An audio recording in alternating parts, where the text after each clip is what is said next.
دوروتیا هلن پوینتر یک قاتل زنجیره‌ای آمریکایی بود. در دهه 1980 در کالیفرنیا یک پانسیون اداره می‌کرد و سالمندان و معلولان ذهنی را به قتل می‌رساند. گویا تعداد کل قتل‌های پوینتر به 9 مورد رسیده. روزنامه‌ها پوینتر را صاحب خونه مرگ لقب دادند.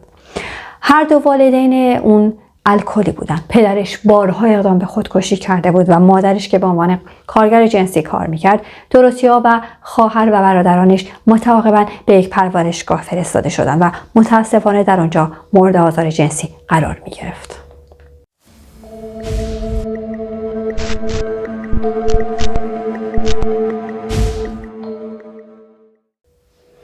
اون در 16 سالگی با سربازی که تازه از جنگ جهانی دوم بازگشته بود ازدواج میکنه. دوروتیا به دلیل خرید لوازم جانبی زنانه با استفاده از چک‌های جعلی دستگیر شد و پس از مدتی از همسر اولش هم جدا شد. در سال 1952 با یک دریانورد تاجر در سان فرانسیسکو ازدواج میکنه. اون خود رو یک زن مسلمان مصری اسرائیلی نامید. اونها ازدواج پرفراز و نشیبی داشتن. اون به دلیل مالکیت و اداره یک شرکت حسابداری به عنوان پوششی برای یک فاحشه خونه دستگیر میشه و به 90 روز حبس محکوم میشه. در نهایت از همسر دومش هم جدا میشه و سپس خود رو به عنوان یک مسیحی معتقد به تصویر میکشه. دوروتیا شهرت خود رو به عنوان یک پرستار تثبیت میکنه و به زنان جوان پناه میداد. بعد از جدایی از همسر سوم، دوروتیا به اداره یک پانسیون میپردازه. اون با برگزاری جلسات برای الکلی‌های گمنام و کمک به افراد برای ثبت نام جهت دریافت مزایای بیمه تامین اجتماعی خودش رو به عنوان ناجی افراد بی خانمان و بیماران روانی معرفی میکنه. دوروتیا با پوشیدن لباسهای قدیمی و عینک‌های بزرگ و رنگ نکردن موهای خاکستریش یک زن میانسال محترم و کدبانو به نمایش گذاشته بود. در 21 دسامبر 1978 دوروتیا را به جرم نقض کردن غیرقانونی 34 چک متعلق به مستاجرانش محکوم میشه. به اون 5 سال آزادی مشروط میدن و به پرداخت $4000 غرامت محکوم میشه.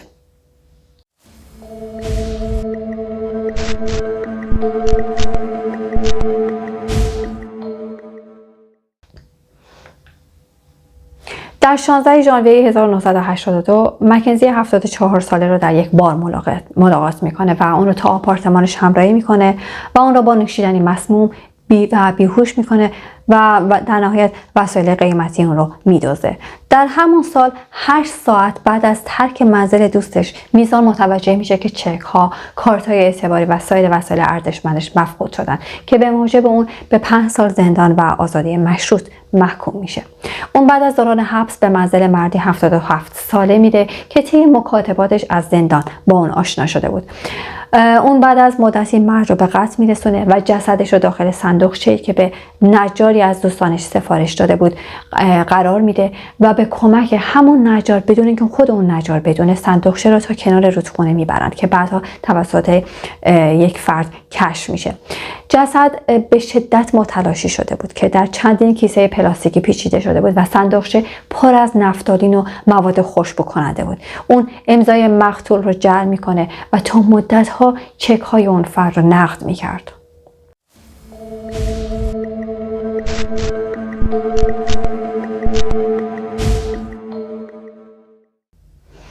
کمی بعد یک زن 78 ساله به نام بتی به پانسیون پوینت میره.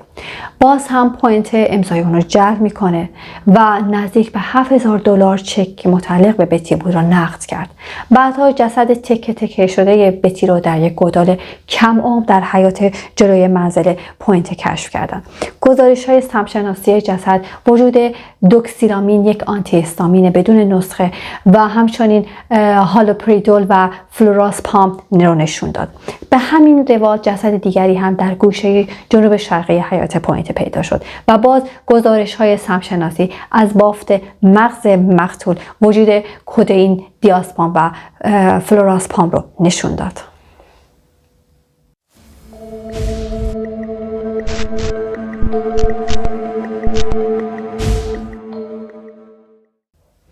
در 7 نوامبر 1988 پلیس با کشف جسدی دیگر به نام به دنبال قاتل میره. پوینت از دست پلیس فرار میکنه، اما در نهایت اون رو در یک هتل در لس آنجلس که خود را دونا یوهانس معرفی کرده بود دستگیر میکنن.